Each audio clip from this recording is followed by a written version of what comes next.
Les non-dits en direct. Ici, on dit ce que d'autres préfèrent taire. Sans hystérie, sans fioriture. On décortique les déclarations clés, les faits et leurs conséquences, clairement, point par point, pour comprendre ce qui se passe et où ça mène. Si ce format vous plaît, abonnez-vous dès maintenant, mettez un like et laissez votre avis en commentaire. Votre opinion compte. Bienvenue à nouveau. Nous sommes rejoints par le professeur Jeffrey Sachs pour discuter de l'attaque des États-Unis contre le Venezuela et de l'enlèvement de son président, Maduro. Merci beaucoup d'être revenu dans l'émission. Bien sûr, Oui, alors, événement dramatique. oui, c'est assez dramatique. Et cela, bien sûr, était une attaque réelle non provoquée, une attaque illégale également, mais la capture ou l'arrestation, comme les médias s'y réfèrent parfois, du président du Venezuela a également été assez dramatique. Comment évaluez-vous la situation et quels sont les objectifs des États-Unis ici? Eh bien, c'est clairement un acte manifestement illégal, mais c'est l'un d'une longue série d'actions américaines manifestement illégales. Et ces derniers jours, Trump a menacé un nouveau pays chaque jour. Il a bombardé le Nigeria la semaine dernière. Il a dit que les États-Unis interviendraient en Iran si le gouvernement agissait contre les manifestants d'une manière que Trump n'aime pas. Il a envahi le Venezuela. Il a récemment créé un envoyé spécial pour le Groenland, déclarant que le Groenland sera à nous. C'est une menace contre l'Europe que l'Europe ne reconnaît même pas, car elle est si passive par rapport aux États-Unis. Nous ne sommes pas dans un ordre constitutionnel aux États-Unis. Nous sommes dans un ordre dirigé par un État militaire. Nous ne respectons pas la Constitution des États-Unis. Tout se fait par décret exécutif. Quand un membre du Congrès a osé mentionner la Constitution américaine aujourd'hui, Trump a dit « Pourquoi se plaint-il là? C'est ridicule ». Ce que Trump a vraiment fait, c'est exposer le fait que nous sommes à la fin de la règle constitutionnelle aux États-Unis. Ce qui se passe quand il y a une règle brutale reste à voir, mais à mon avis, cela rend le monde extraordinairement dangereux. Bien sûr, nous sommes loin d'avoir terminé l'histoire du Venezuela lui-même. Ils ont arrêté un président, mais ce n'est la fin de rien. Toute l'histoire des opérations de changement de régime des États-Unis, qui compte probablement environ 100 opérations de ce type depuis la fin de la Seconde Guerre mondiale, est un record de bains de sang, de violence, création délibérée d'instabilité, coup d'État, assassinat, guerre civile. Donc nous ne savons pas ce qui va arriver ensuite, mais nous savons qu'il y a eu de la brutalité. C'est aussi intéressant, bien que ce soit, peut-être que je n'en ai pas un décompte définitif, mais je n'ai remarqué aucun des médias traditionnels aux États-Unis, même en soulevant une question à ce sujet. Le New York Times, le soi-disant journal de référence, n'a pas, une fois ces dernières semaines, ils ont dit que ce ne serait pas une bonne idée d'attaquer effrontément ce pays. Le comité de rédaction est resté complètement silencieux. Pour autant que je sache, il reste silencieux. Notre Congrès est moribond. Il n'existe pas, en fait, dans aucun sens opérationnel. Je trouve tout cela très dramatique et extrêmement préoccupant, bien que je me hâte de répéter que nous ne sommes en aucun cas à la fin de l'histoire de ce qui se passera au Venezuela lui-même. Il y a un gouvernement en place, il y a une armée, il y a une partie mobilisée de la société. Il y a beaucoup d'armes autour. Ce n'est pas une prise de contrôle simple et fluide par les États-Unis, autant que Donald Trump puisse le croire. Oui, cette longue liste de menaces faites au cours des dernières semaines est assez extraordinaire. Et nous voyons Trump devenir de plus en plus déséquilibré, non seulement au niveau national, mais aussi au niveau international. Mais les Européens, enfin les dirigeants européens, ont prévisiblement montré leur obéissance et offert leur soutien en rendant clair qu'ils considèrent Maduro comme illégitime et cherchent essentiellement à soutenir la position américaine à ce sujet. Mais qu'est-ce que cela signifie pour l'Amérique latine? Parce que dans la stratégie de sécurité nationale des États-Unis, il était clairement indiqué que c'était, eh bien, plus ou moins le jardin arrière de l'Amérique maintenant, et il voulait que les autres grandes puissances en soient écartées et que les États-Unis devraient, régner en maître. Est-ce quelque chose, un avertissement de ce qui était à venir dans d'autres endroits en Amérique latine également? Eh bien, d'abord, permettez-moi de dire un mot à propos de l'Europe. C'est un jour très triste pour votre pays, Glenn. Pense que nous pouvons renommer le prix Nobel de la paix en prix Nobel de la guerre.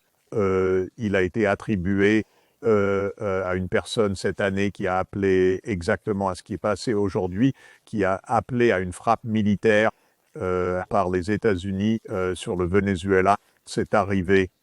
C'est une tragédie pour les pays, les gouvernements et les institutions qui jadis parlaient de droit international. La réponse européenne a été pathétique, absolument pathétique. Bien sûr, tout le monde, tous les dirigeants en Europe semblent se soumettre aux États-Unis terrifiés. Ces déclarations les plus fortes étaient « Nous espérons que cela reviendra tôt à la stabilité », pas un quelconque choc une impudence, attaque contre l'ordre international, contre la charte de l'ONU, contre la paix elle-même. Donc c'est le monde dans lequel nous vivons actuellement. L'Europe oscille entre le vasselage complet et l'acquiescement aux États-Unis ou sa propre surveillance de guerre en ce qui concerne la Russie.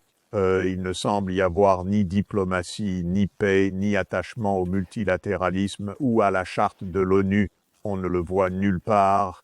En ce qui concerne l'Amérique latine, bien sûr, Trump a ouvertement déclaré que les États-Unis dirigent l'hémisphère occidental. Ce sont eux qui fixeront les règles. Il a dit aujourd'hui, en gros, je n'ai pas la citation directe parce que je suis à l'autre bout du monde, mais j'ai vu le télégramme indiquant que Trump a dit « Eh bien, le pétrole est à nous, c'est une prise du pétrole vénézuélien ». Il a dit « Nos entreprises retourneront et feront des affaires au Venezuela ». Cela ne pourrait pas être plus grossier ou plus cru. Et nous avons déjà été dans ce genre de monde. Nous avons connu un monde de pur impérialisme qui était pas du tout modéré ou lié par le droit international, et cela a conduit à 2 guerres mondiales et une perte de vie inconcevable, inimaginable. Donc nous avons déjà été dans ce genre de situation auparavant. Cependant, nous n'avons jamais été dans ce genre d'anarchie à l'ère nucléaire, et je pense que c'est simplement extraordinairement inquiétant d'avoir un déséquilibré, discipliné, grossier, bully, absolument anarchique, absolument irrespectueux de toute norme en tant que président des États-Unis, et n'avoir aucun contrepoids en Europe, pas une voix pour la décence ou le droit international. Et pour le reste du monde, eh bien, je suppose que la Russie et la Chine observent. Ils ont dit que c'est évidemment une violation flagrante. Ils ne vont pas intervenir dans l'hémisphère occidental. Mais ce qui s'est passé est simplement une autre étape du démantèlement complet des institutions et des leçons que nous pensions autrefois avoir tirées de la Première et de la Seconde Guerre mondiale et avions installé, bien que fragile, dans le système des Nations Unies et dans le droit international. Cela existe à peine. L'ONU est dans la même situation aujourd'hui que la Société des Nations durant sa période de déclin à la fin des années 1930 et au début des années 1940. Elle est essentiellement inutile en ce moment, et je suis désolé de le dire car j'ai travaillé pour et avec l'ONU pendant 25 ans, mais les États-Unis l'ont désavouée et essaient délibérément de la détruire. Et bien qu'on espérerait que le reste du monde se rallierait à sa défense, on voit que l'Europe est silencieuse. Oh, nos lumières se sont éteintes. Je suis dans l'Himalaya en ce moment, donc, mais je ne vois pas. Ce dont on a besoin maintenant, c'est que le reste du monde se rallie à la cause, car cela ne peut pas continuer ainsi. Peut-être que dans les premières heures, on ne devrait pas s'attendre à cela. et peut-être que plus viendra, mais c'est une période très très alarmante. Les États-Unis cherchent délibérément à déchirer toute apparence ou parcelle de droit international. Je ne sais pas comment l'Europe se sentira quand les États-Unis envahiront le Groenland, mais ne soyez pas surpris quand cela arrivera. Trump l'a annoncé. Il l'a annoncé à plusieurs reprises et c'est très très probable que cela se produise. Un jour, Trump dira « Nous avons une urgence nationale et le Groenland sera occupé ». Ensuite, probablement, l'Europe dira « Oh, merci, merci aux États-Unis, ça aurait pu être pire ». C'est ainsi que les choses sont en ce moment, des principes qui en a besoin. Vous avez mentionné que les Norvégiens ont décerné le prix de la paix à Machado et je vois déjà que Fox News a annoncé quelle est la successeur logique maintenant après la chute de Maduro. C'est ainsi qu'il le présente. Mais bien sûr, tout cela est c'était en grande partie le but, je pense, de décerner le prix. C'est-à-dire donner, vous savez, la légitimité pour l'invasion étant donné qu'elle a été une partisane de cela. Mais cela a bien sûr été complété par d'autres justifications. Nous avons entendu parler de narcoterrorisme. On nous affirme que le Hamas, le Hezbollah, l'Iran, la Russie, la Chine, tous ces acteurs sont présents au Venezuela, quoi que cela veuille dire, ce qui est censé aussi légitimer l'action.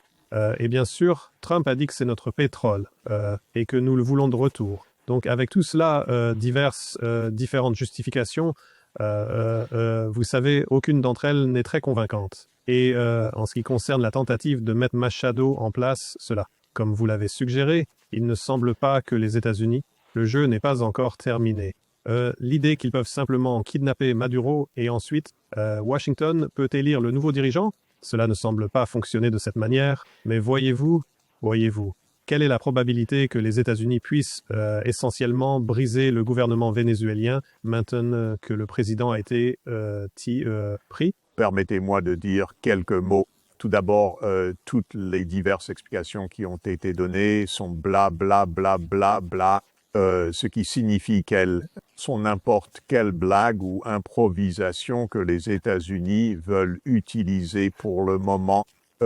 Les États-Unis essaient de renverser le gouvernement du Venezuela depuis 23 ans. Ils ont tenté de renverser le prédécesseur de Maduro, Hugo Chavez, par un coup d'État. Ils ont annoncé que les États-Unis sont l'ennemi, que le Venezuela est l'ennemi des États-Unis, pour le dire plus clairement, car c'est un régime de gauche qui croit que les ressources du Venezuela appartiennent au Venezuela et que le Venezuela n'a pas à suivre le dictat des États-Unis sur qui contrôle le pétrole et qui reçoit les rentes, etc. Et donc, c'est une longue histoire et il est très important de comprendre. En 2017, lors de la première année de mandat de Trump, il a dit à une table de dîner de dirigeants latino-américains « Pourquoi ne pas simplement envahir le Venezuela ?» Deux des dirigeants l'ont dissuadé de cela. J'ai entendu de deux présidents qui étaient là indépendamment à propos de ce dîner. Cette idée de Trump envahissant le Venezuela remonte à 8 ans. Le principal promoteur de l'invasion du Venezuela était le sénateur Marco Rubio et maintenant le secrétaire d'État Marco Rubio. Et il y a eu des célébrations aujourd'hui en Floride de la part des expatriés vénézuéliens et d'autres célébrant l'action des États-Unis. Qu'est-ce que cela signifie? Cela relève en partie de la politique américaine parce que la Floride est un État pivot, mais cela signifie que c'est un projet à long terme. Tout ce qui est dit n'est que du blabla. C'est une tentative concertée à long terme pour renverser le gouvernement du Venezuela. Je pense que les gens feraient bien de comprendre comment fonctionne la politique étrangère des États-Unis. Elle fonctionne sur une base à long terme et raconte tous les mensonges ou histoires ou récits qu'elle souhaite raconter à tout moment pour maintenir le récit à long terme. Dans le cas de l'Ukraine, c'était un projet de 30 ans pour intégrer l'Ukraine dans l'orbite militaire américaine. Cela remonte au début des années 1990. Dans le cas du Venezuela, c'est un effort de plus de 20 ans. Dans le cas de la Syrie, où Bachar al-Assad a été renversé l'année dernière, cela a été un effort de 13 ans de la part de la CIA et de l'État profond américain. Ce sont des projets et tenter de renverser le Venezuela, qui se trouve avoir les plus grandes réserves mondiales de pétrole dans le monde entier, plus grandes que celles de l'Arabie saoudite, bien que plus coûteuses à produire parce que c'est du pétrole lourd, mais néanmoins les plus grandes réserves mondiales. Eh bien, c'est un projet des États-Unis. Trump est exceptionnellement brutal. L'effondrement de l'ordre constitutionnel américain est déjà bien avancé. Je dirais que si vous pensez à l'histoire romaine, allant de la République romaine à l'Empire romain, qui est généralement daté de 27 avenue GC, avec Auguste devenant le princeps, je dirais que nous sommes quelque part dans le règne de Tibère maintenant. En d'autres termes, les États-Unis ont mis fin à l'ordre constitutionnel il y a 10, 20 ou 30 ans, mais nous avons les apparences du Sénat de la même manière que les Romains gardaient les apparences du Sénat. Nous n'avons pas d'ordre constitutionnel. Nous avons un président qui s'enrichit lui-même et enrichit ses amis. Personne ne dit un mot. Nous avons un président qui gouverne par décret exécutif. Personne ne dit un mot. Nous avons un président qui part en guerre contre l'Iran ou qui est complice à Gaza ou qui attaque le Venezuela ou qui bombarde le Nigeria. Personne ne dit un mot. Nous sommes dans une ère post-constitutionnelle, ordre aux États-Unis. Donc c'est vraiment notre situation. C'est assez dramatique. Le monde ne devrait pas rester indifférent s'il tire des leçons de l'histoire. C'est une période extraordinairement dangereuse. La raison pour laquelle nous avons créé le droit international, la Cour internationale de justice, n'était pas pour que les États-Unis la sanctionnent, menaçant et la matraquent. C'était pour éviter une annihilation mondiale dans une troisième guerre mondiale, mais celle-ci à l'ère nucléaire. Nous nous rapprochons de cela à chaque instant où nous déchirons la charte de l'ONU. Vous savez, quand ils ont donné le prix de la paix à Machado, cela avait un certain sens parce que pendant les 30 dernières années, nous avons dit que la paix dépend de la démocratie et que la démocratie est instaurée par la force militaire. Donc essentiellement, la guerre et la paix, c'est en quelque sorte la logique des 30 dernières années, mais vous voyez maintenant dans les médias une répétition de cela, c'est-à-dire tous les médias, ils ne discutent pas de la légalité de ce que les États-Unis ont fait, mais ils se réfèrent à Maduro comme un dictateur et suggèrent, eh bien, maintenant il pourrait y avoir la liberté. Ils font ce qu'ils peuvent pour que cela paraisse légitime. Et bien sûr, l'UE présente cela comme un soutien au peuple vénézuélien contre leur président. Mais comme vous l'avez dit auparavant, Trump a également menacé d'aider le peuple iranien vous savez, si les manifestants sont bien abattus ou arrêtés par leur gouvernement. Donc vous savez bien que légitimer cela puisse fonctionner à travers le monde occidental, le monde semble très différent maintenant. Je ne dis pas que des pays comme la Chine ou la Russie vont entrer en guerre avec les États-Unis. Je ne pense pas qu'ils envisagent quoi que ce soit de ce genre dans aucune circonstance. Mais quelles sont les conséquences plus larges ici, maintenant ? Parce que si vous êtes en Iran ou dans d'autres pays, vous devez être conscient que fondamentalement, tout l'état de droit a disparu et que, d'une certaine manière, les États-Unis agissent de façon incontrôlée. Encore une fois, lorsque nous avons commencé à parler, vous avez parcouru une liste très solide de toutes les choses que l'administration Trump a faites au cours des dernières semaines. Donc, quelles sont selon vous les conséquences plus larges au-delà, bien sûr, des souffrances au Venezuela?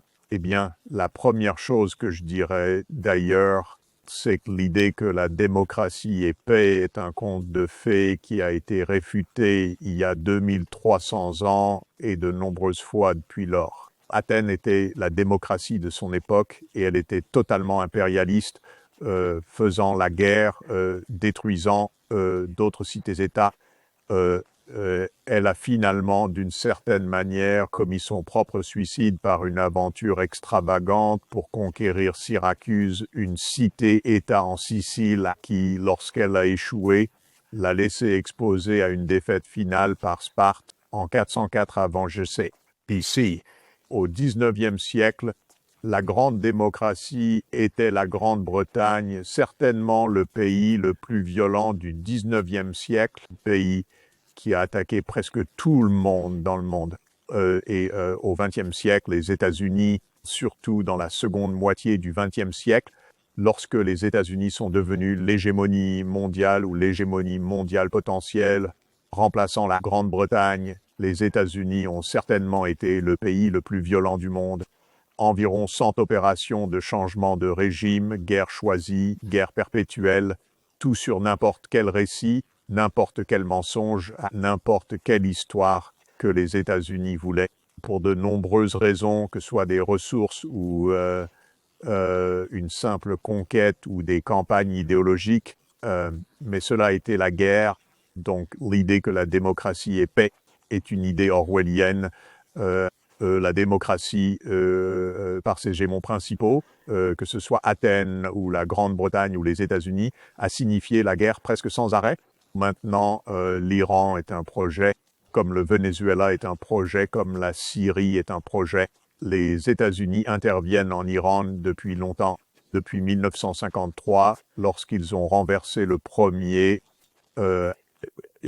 lorsqu'ils ont renversé un gouvernement démocratique de Mossadegh qui avait l'audace de penser que le pétrole sous le sol iranien était en réalité iranien. Et lorsque Mossadegh a déclaré que le pétrole iranien était iranien et serait contrôlé par l'Iran, le MI6 et la CIA ont renversé Mossadegh et installé un État policier. Lorsque l'État policier est tombé en 1979, les États-Unis ont armé l'Irak pour attaquer l'Iran et des centaines de milliers de vies ont été perdues. Depuis cette époque, les États-Unis ont tenté de détruire l'Iran de plusieurs manières, sanctions économiques à plusieurs reprises, bien sûr. C'est pourquoi il y a des manifestations, parce que l'économie est en effondrement, mais les États-Unis sont l'agent de ce régime de sanctions.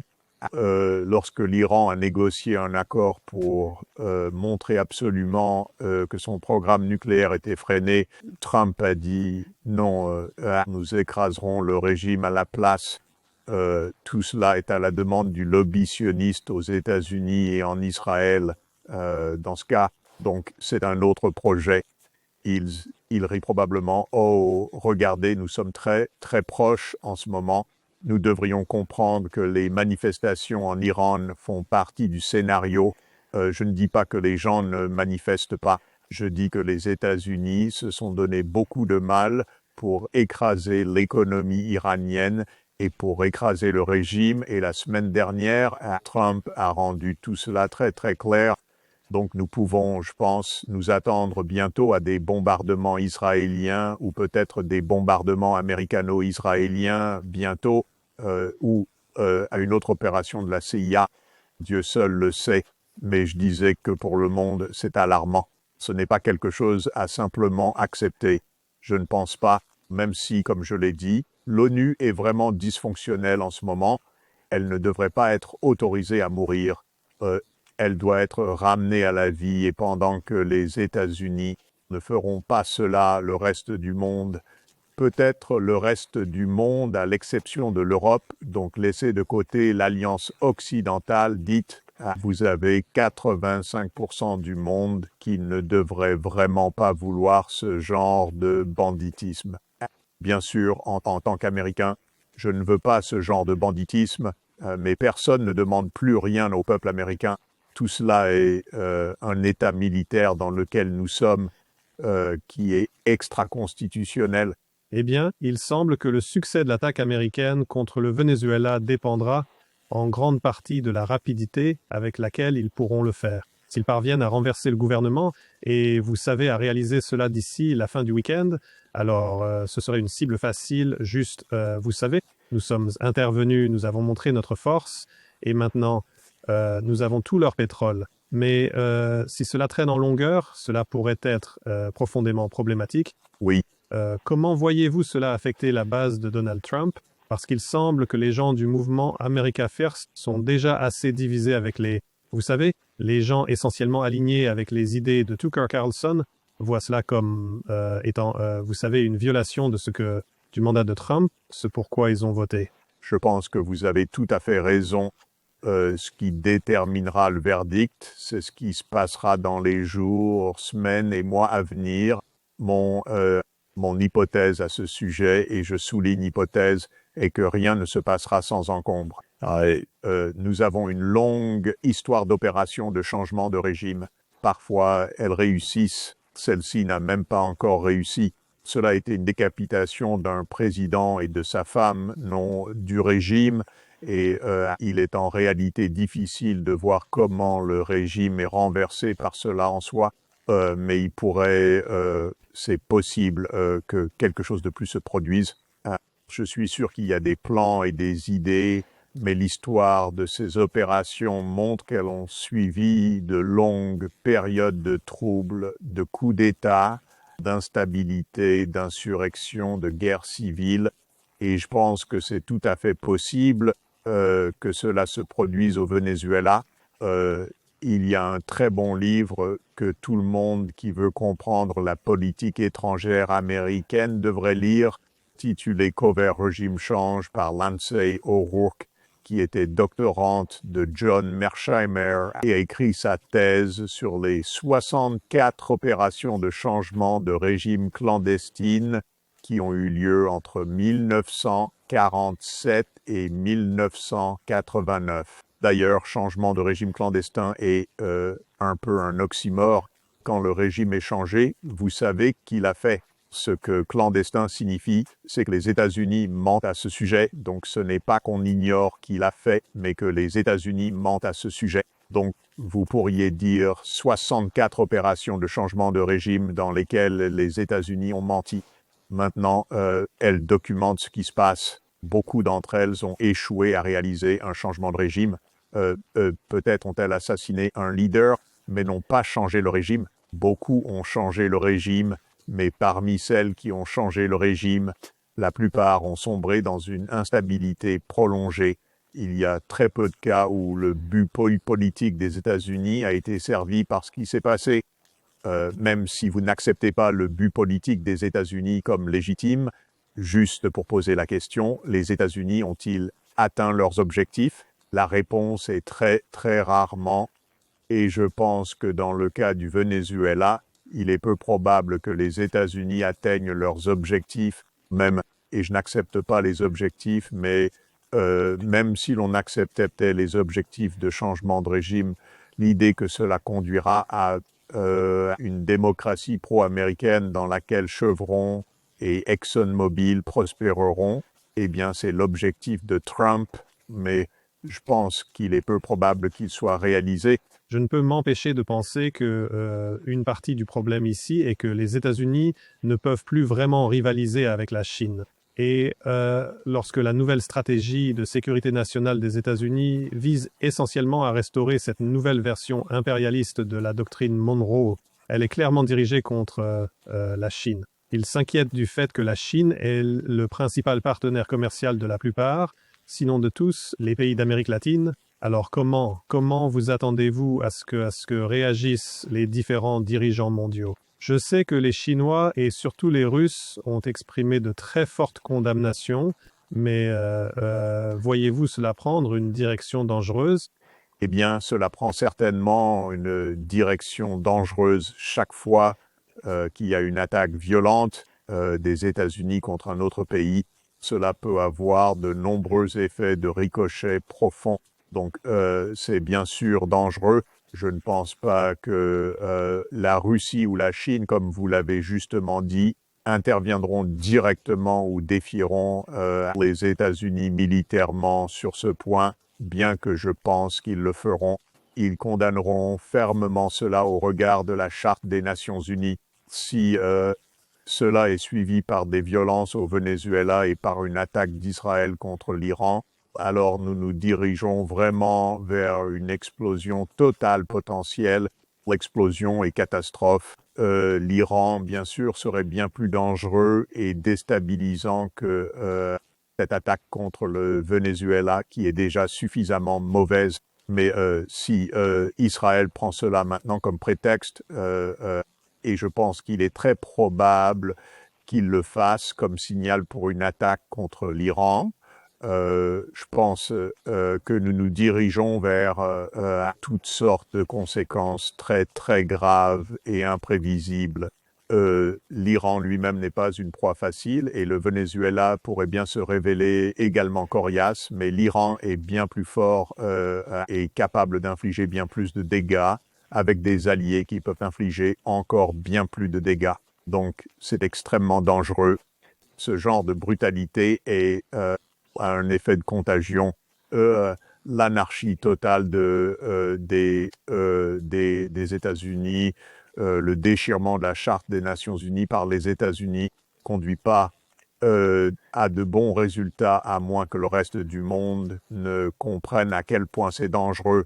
Et nous ne voyons pas cela se réaliser pour le reste du monde, du moins pour le moment.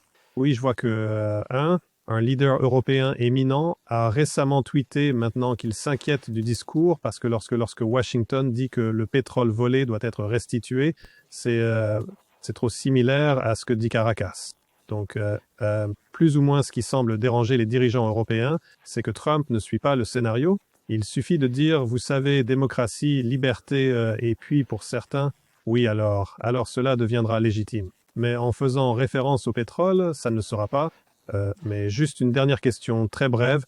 Comment voyez-vous cela impacter, par exemple, la guerre en Ukraine? Parce qu'il est très difficile pour le monde de ne pas voir cela comme de l'hypocrisie. Comme vous et moi en avons discuté auparavant, la guerre en Ukraine n'était en rien non provoquée, mais il s'agissait d'une véritable invasion non provoquée. Oui, je veux dire l'Ukraine, ironiquement cependant, en Europe, ce dont vous et moi avons discuté n'est pas accepté. Mais la vérité est que l'Ukraine est une autre histoire d'un projet américain. Donc je pense que le point principal est qu'on ne devrait pas dire à la légère, eh bien, les États-Unis font au Venezuela ce que Poutine a fait en Ukraine. En réalité, les États-Unis font au Venezuela ce que les États-Unis ont fait en Ukraine. Donc c'est provoqué par les États-Unis dans les deux cas.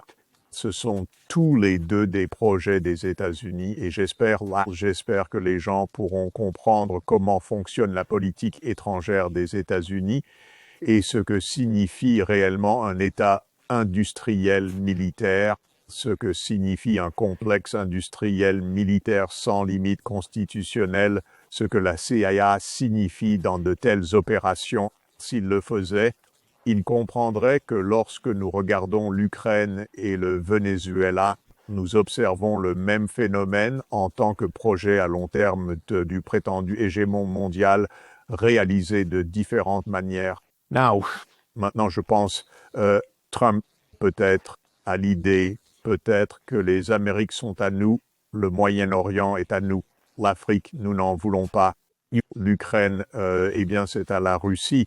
Ce n'est même pas ainsi que la Russie le voit, mais c'est peut-être ainsi que Trump le voit. Il se peut que, d'accord, je vais faire ce que je veux dans les endroits que je veux, qui sont le Moyen-Orient et dans les Amériques, et je vais m'en sortir. Je vais faire à ma façon, et si les autres font ce qu'ils veulent, ça me va. En d'autres termes, l'anarchie partout, c'est probablement l'interprétation de Trump. Cela ne présage rien de bon pour une quelconque paix sensée et véritable dans ce monde. Mais cela pourrait être la manière dont Trump voit ce problème. Eh bien, merci beaucoup d'avoir pris le temps et je suppose qu'une fois cette guerre terminée, Trump aura l'audace de prétendre qu'il a mis fin à la guerre comme partie de sa grande liste. En effet, il a fait la même chose après avoir attaqué l'Iran. Il s'est attribué le mérite d'avoir mis fin à cette guerre. Après avoir financé le génocide à Gaza, il s'est aussi attribué le mérite d'avoir mis fin à cela. Il dit « Essayez d'être un médiateur en Ukraine, même si c'est largement une guerre des États-Unis également. » Donc je pense que nous voyons ici un schéma de Trump, le pacificateur. Donc merci encore beaucoup d'avoir pris le temps. Glenn, c'est formidable